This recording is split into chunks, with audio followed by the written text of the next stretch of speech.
Un saludo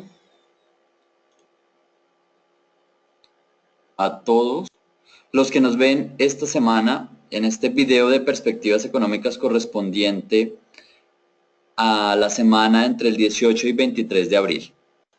Soy Osman Gordillo y sin duda lo más relevante de estos últimos 7 días pasó el domingo. Las imágenes que ustedes ven resumen el centro de atención en la actualidad. Por un lado, los productores de petróleo no alcanzaron ningún acuerdo, absolutamente nada. Y como era de esperarse, el petróleo reacciona a la baja el domingo en la noche. Por otro lado, la Cámara de Diputados admitió el juicio contra Dilma Rousseff y este proceso es trasladado al Senado. Los efectos de estas dos noticias en los mercados creo que se pueden resumir en dos ideas principales. En el tema del petróleo, obviamente es malo para el precio del petróleo, los activos de renta variable y los activos en general de riesgo. En el tema de Brasil, es una noticia que ya estaba prácticamente descontada. La mayoría de las encuestas estaban mostrando el resultado que se conoció el día domingo. Es más, se esperaría que los activos más importantes en Brasil y en general en la región reaccionen de una manera positiva porque esta sería una buena noticia. Más detalles vamos a ver precisamente en esta presentación cuando expliquemos las implicaciones de lo que acaba de ocurrir en Brasil. Bueno, estos dos hechos son la antesala de lo que ya hemos hablado la semana pasada, las reuniones de los bancos centrales que llegan precisamente en la semana que inicia. Por un lado tenemos el Banco Central Europeo el día jueves y en la próxima semana la Reserva Federal el día miércoles y el Banco Central de Japón el día jueves. Hay que tener en cuenta también que el 29 se va a dar la reunión local del Banco de la República de Colombia. Y lo importante acá en el tema de los bancos centrales a nivel internacional es saber si se van a tomar nuevas medidas de liquidez. Por el momento lo que creemos es que podría ser prematuro esperar medidas adicionales por parte de estos bancos, ya que las que se tomaron o las últimas que se tomaron fueron relativamente recientes, entre 1 mes y 2 meses. Sin embargo, obviamente debemos estar pendientes precisamente de lo que se viene en el tema de los bancos centrales que faltan. Y creo que la gran incógnita en este momento es Japón, porque a pesar de haber reducido sus tasas a terreno negativo, no se descarta que se tomen medidas adicionales. Bueno, la agenda para este video va a estar alrededor de 3 temas de la mayor importancia en estos momentos. Por un lado, vamos a iniciar con el tema, digamos, más importante actualmente, el tema del petróleo. ¿Qué fue lo que pasó en la reunión que se dio el domingo y cuáles son los niveles a tener en cuenta en medio de la alta volatilidad que se está presentando precisamente por el resultado de la reunión? De ahí vamos a pasar a Estados Unidos. Vamos a revisar algunas de las cifras que se conocieron la semana pasada y ver si la hipótesis de la Reserva Federal de una debilidad de crecimiento que podría generar un aumento menos agresivo en las tasas de referencia aún sigue válida. Y finalmente vamos a ver lo que pasó en Brasil con la votación en la Cámara de Diputados y los pasos a seguir en el proceso contra Dilma Rousseff. Bueno, entonces iniciemos con nuestro primer tema, el tema del petróleo. Como antesala, primero que toda la reunión que se dio el domingo hubo mucha volatilidad. En general se dio una tendencia alcista, precisamente porque el mercado estaba de alguna u otra manera esperando que saliera algo, algún comunicado, así sea el más mínimo, con respecto a la posibilidad de una congelación de la producción por parte de los países más importantes en el tema de la producción. Sin embargo, hay algunos puntos que me parece importante tener en cuenta antes de entrar al tema que ocurrió el domingo. Por un lado, la OPEP en su informe del mes redujo la demanda esperada para el 2016. Y por otro lado, la EIA determinó que la producción de los países que no pertenecen a la OPEP puede bajar, aumentando en cierta forma la velocidad a la cual se podría reducir la oferta. Pero bueno, esto digamos que son simplemente detalles. Lo importante, por supuesto, es lo que pasó el domingo. Asistieron una cantidad importante de productores de petróleo. El objetivo era buscar un acuerdo para congelar la producción a niveles de enero del 2016, pero finalmente no se logró ningún acuerdo. ¿Por qué? Básicamente todo estuvo relacionado con la disputa entre Irán y Arabia Saudita. Por un lado, el día sábado Irán decidió no asistir y como consecuencia a esta medida, Arabia Saudita decide que no va a tomar ninguna decisión si no es acompañado por todos los productores importantes. Es decir, no estaría de acuerdo a congelar su producción si Irán no lo hace.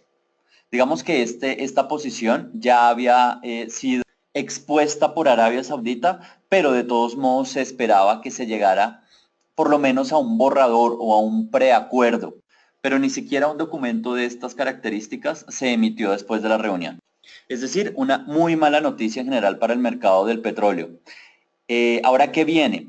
Se habla de la próxima reunión del 2 de junio, que será una reunión ordinaria de los países productores de la OPEP. Y lo que se habla es que primero la OPEP internamente se debería poder poner de acuerdo a la hora de generar algún consenso y después sí deberían tratar de lograr un acuerdo con miembros que están fuera de la organización o de la OPEP. Ahora, lo que no se descarta es que Arabia Saudita, después de no haber llegado a ningún acuerdo de congelación en esta reunión, pueda eventualmente aumentar su producción como una medida para tratar de castigar a Irán, evitando que recupere su porción o la porción que tenía en el mercado. Entonces, nuevamente la atención se va a centrar en lo que pueda hacer Arabia Saudita de aquí en adelante, porque de una u otra forma se había visto que la producción había permanecido estable a lo largo del año, en los meses de enero, febrero y marzo, pero ahora la gran incógnita es si va a seguir estable, porque Arabia Saudita en este momento sí tendría algunos incentivos de aumentar. El resultado de esta noticia en el WTI, pues claramente fue un movimiento bajista, digamos que muy agresivo. En el nivel más bajo, el domingo por la noche se alcanzó el 37.62. Digamos que a medida que fueron pasando los minutos, se trató de alcanzar una estabilidad en 38,5, 38 o el nivel de 38,00. Y creo que en este momento lo importante ahora es tratar de determinar cuáles son los niveles importantes a tener en cuenta precisamente para tratar de manejar la alta volatilidad que se viene esta semana por cuenta de esta noticia. Entonces, en esta diapositiva tenemos precisamente esos niveles. Por un lado, después de alcanzar los máximos alrededor del 42 la semana pasada, los niveles abajo a tener en cuenta son el 38.25, que fíjense ustedes que sale de el nivel mínimo alcanzado en agosto del 2015, e igualmente es el nivel máximo que se alcanzó a finales del año pasado. Precisamente este hecho hace que ese nivel, o estos dos hechos, estos dos, digamos, movimientos, hace que este 38.25 sea un nivel muy importante a tener en cuenta en esta bajada, y precisamente en estos momentos es donde se encuentra la cotización del precio del petróleo. Ahora, si este nivel se rompe, el que deberíamos tener en cuenta es el 35.20 a 35.10, precisamente porque es muy similar al que se alcanzó en la anterior bajada, y un nivel muy cercano a ese sería el 34.30, que fue el mínimo que se alcanzó más o menos a final del año pasado. Por último, Si se rompe a la baja el 33.10, uno podría pensar, según la gráfica técnica, que la tendencia alcista finalmente se rompió y que podríamos ir a visitar nuevamente los mínimos o niveles por debajo de los 30. Entonces, como resumen, a tener en cuenta 38.25, 35.20, 34.30 y por último el 33.10. Por otro lado, llama la atención dos cosas.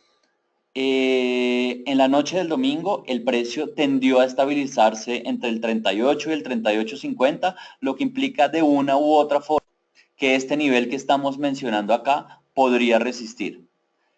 El segundo punto que me parece importante resaltar es que el nivel del 42 o 41.5 ya ha sido un techo que se ha alcanzado 2 veces y en el último movimiento no se alcanzó a romper al alza. Esta es una señal que debemos, digamos que seguir en esta semana precisamente porque sería la primera señal de debilidad en la tendencia al alza. Pero bueno, esta sería una hipótesis que debemos probar precisamente en estos próximos días. Ahora, ¿por qué el precio ha reaccionado relativamente bien? No se ha caído más allá de los 38 de una manera sostenida. Y es que precisamente se supo el día domingo que Kuwait, un productor importante de la OPEP, que tiene a su cargo básicamente 3 millones de barriles diarios, estaría sufriendo o está sufriendo desde el domingo una huelga de trabajadores del sector que recortaría su producción entre un 50 y un 60%. Y precisamente esta sería la razón que estaría evitando que haya una caída mucho más prolongada en el precio del petróleo, porque estaríamos hablando de una reducción casi que inmediata de entre 1,5 millones de barriles diarios y 1,800,000 millones de barriles diarios.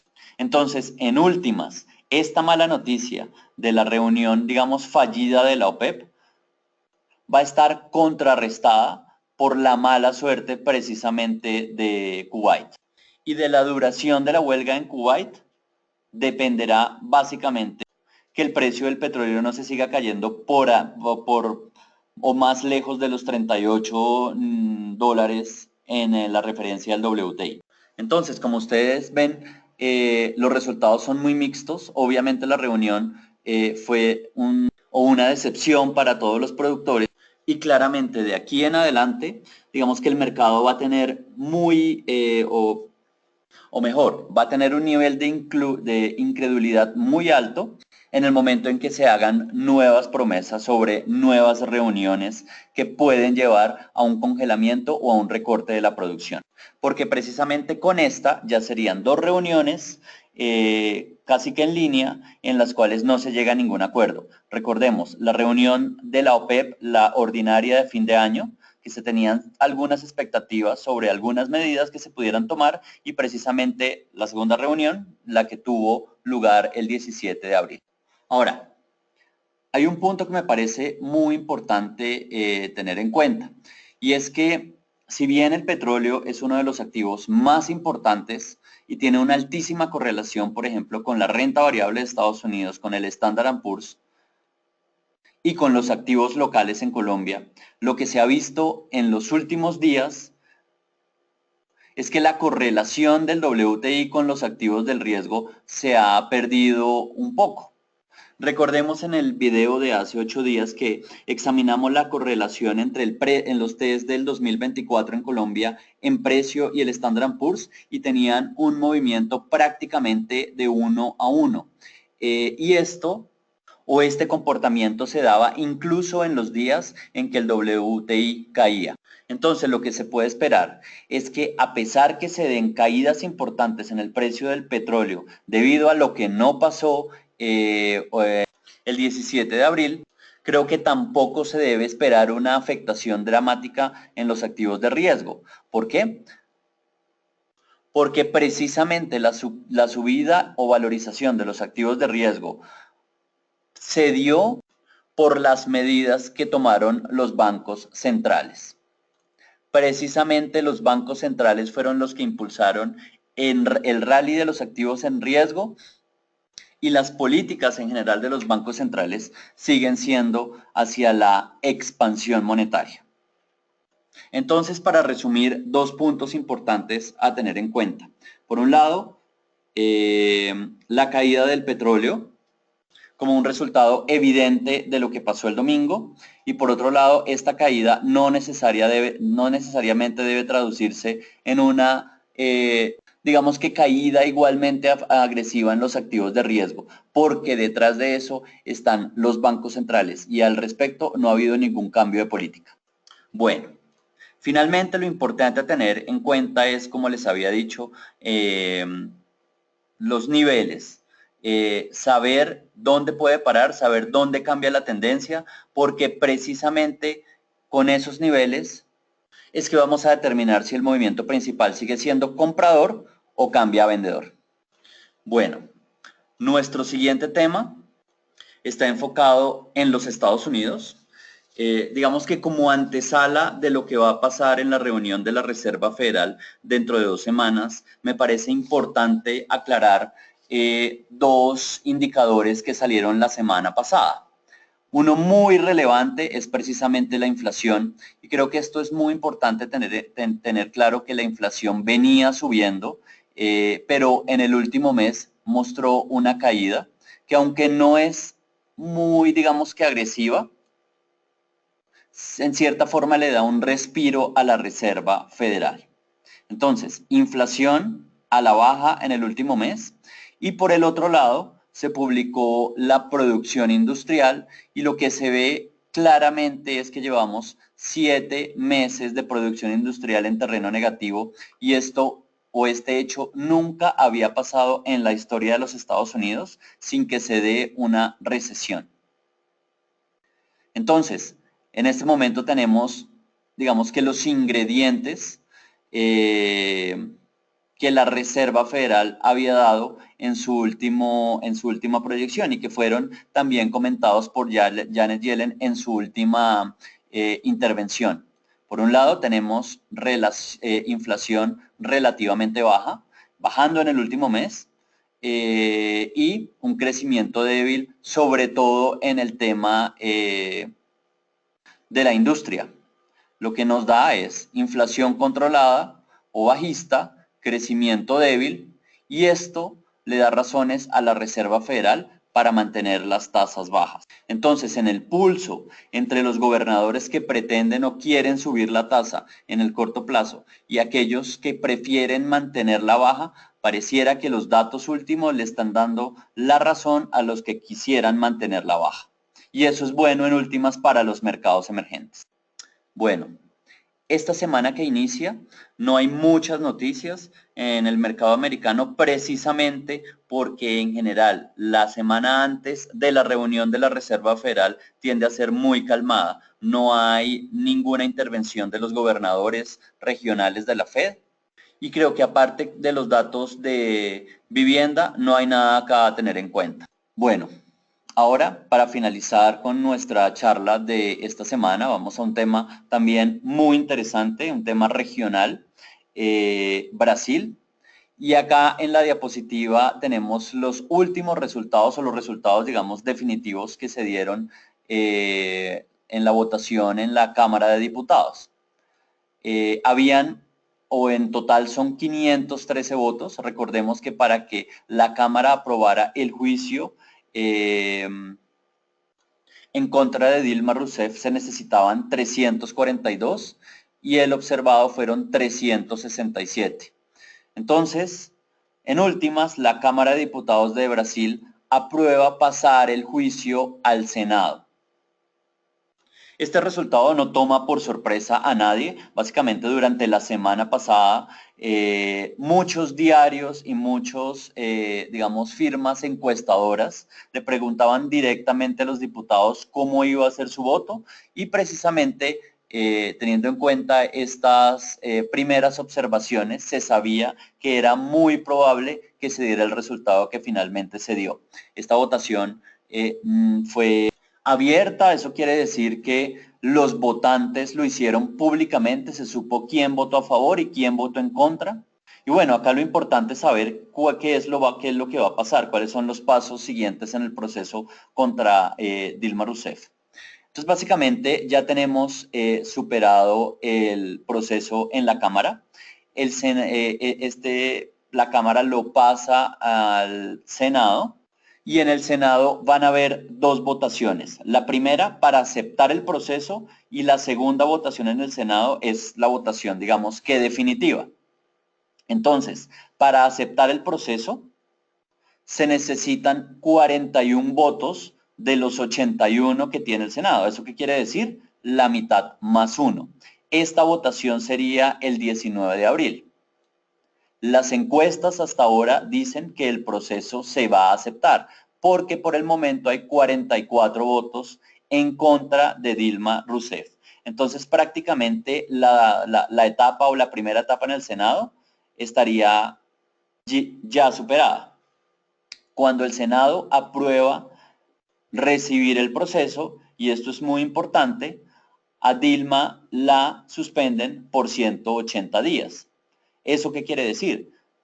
Que es muy probable que la próxima semana Dilma sea suspendida de su cargo por un periodo máximo de 180 días. Ahora, la segunda votación, que sería la votación definitiva, no necesita 41 votos, sino 2/3 partes. ¿Eso qué quiere decir? Por lo menos 54 votos. Si 54 senadores votan en contra de Dilma Rousseff, Dilma es finalmente destituida de su cargo como presidenta. Entonces, el escenario más probable en el corto plazo es que Dilma sea suspendida en la próxima semana y que el vicepresidente, que hace parte de la oposición, ocupe el cargo. Ahora, esto es bueno, malo para los mercados en general de la región. Y la gran conclusión acá es que esto que acaba de pasar en Brasil es bueno. Los mercados lo han recibido de una manera muy positiva. Veamos simplemente tres señales. Por un lado, cuando inicia el juicio político, el Bovespa sube. Por otro lado, cuando la comisión especial aprueba que el juicio sea recibido por la Cámara de Diputados, el Bovespa igual sube. Y finalmente, el mismo día domingo, después que Dilma Rousseff pierde la votación en la Cámara de Diputados, el ETF de Brasil aumenta casi que un 5%. ¿Esto qué quiere decir? Básicamente que los mercados estarían viendo con muy buenos ojos que Dilma Rousseff no termine su mandato. Precisamente porque si ella se quedara, digamos que la dificultad para obtener las reformas fiscales y la incertidumbre en el tema político sería muy alta. Entonces, para resumir en el tema Brasil, claramente lo que ha pasado, digamos que genera mucho ruido en la región, pero el resultado más probable es que Dilma sea suspendida y que finalmente salga. Y el efecto en las inversiones en general en la región, en América Latina, sería positivo. Bueno, eso es todo por esta semana y como siempre quisiera dejarles algunas ideas a tener en cuenta para que se lleven a lo largo de la semana. Primero, pues obviamente el tema de Brasil es un hecho positivo. Lo más probable es que Dilma Rousseff salga. Segundo, no se dio y no se alcanzó ningún acuerdo en la OPEP. Pero recordemos que la correlación de los activos de riesgo y el petróleo se ha perdido en los últimos días. Creo que este es un punto muy importante a tener en cuenta. Y finalmente, en Colombia se acerca la reunión de la Junta Directiva del Banco de la República. Vamos a dar nuestra visión de lo que puede pasar en el video de la próxima semana. Pero me parece importante mencionar que se publicaron indicadores de ventas al por menor, producción industrial en la semana que acaba de pasar y aún los indicadores muestran que hay un crecimiento relativamente fuerte. Bueno, eso es todo por esta semana. Les deseo lo mejor en unos días que van a tener una volatilidad muy alta por cuenta de lo que acaba de pasar en el día domingo. Por supuesto, si tienen alguna duda o inquietud o alguna sugerencia, por favor no duden en escribirnos y les deseamos una feliz semana. Muchísimas gracias y hasta luego.